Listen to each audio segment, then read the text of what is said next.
Pelonggaran mobilitas menuju normal menjadi sinyal baik bagi industri pariwisata yang dalam 3 tahun terakhir ini terpuruk akibat pandemi COVID-19, terutama selama masa libur Natal 2022 dan jelang Tahun Baru 2023.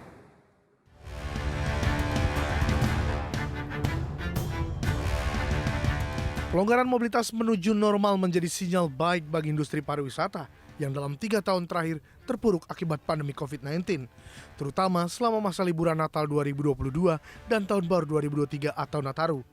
Momen Nataru yang didukung dengan mobilitas yang semakin longgar memberikan dampak positif terhadap industri pariwisata, terlihat dari kunjungan berbagai tempat wisata yang meningkat. Dalam momentum libur Natal dan Tahun Baru 2023, diperkirakan terdapat 44 juta orang yang akan melakukan perjalanan. Pemerintah melihat libur Nataru sebagai peluang untuk membangkitkan sektor pariwisata yang sempat lumpuh akibat pandemi COVID-19. Tak hanya itu, pemerintah akan menggandeng para pelaku wisata dan pengusaha lokal untuk terus meningkatkan kualitas serta kesiapan dalam menyambut kebangkitan sektor pariwisata setelah hiatus akibat terjangan pandemi COVID. Tahun depan, Kementerian Pariwisata ditargetkan untuk mencapai 1,2 miliar hingga 1,4 miliar pergerakan wisatawan Nusantara yang akan menjadi motor utama penggerakan pemulihan ekonomi nasional. Setelah puasa cukup lama, industri pariwisata mulai mendapatkan kenaikan omset dan merambah pundi-pundi keuangan perusahaan yang sebelumnya defisit. Bukan hanya itu, penyerapan tenaga kerja yang sebelumnya terkendala juga dapat berangsur pulih di akhir tahun seiring dengan permintaan yang semakin naik.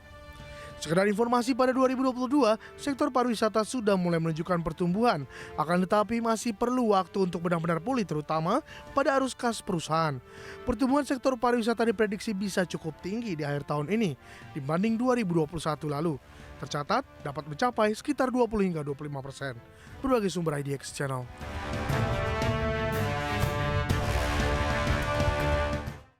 Ya pemirsa, nggak terasa ya tahun 2022 akan segera berlalu di tengah gejolak ekonomi. Kira-kira resolusi keuangan Anda di 2022 ini apakah sudah tercapai dan bagaimana di 2023? Kita ulas di segmen selanjutnya sesaat lagi.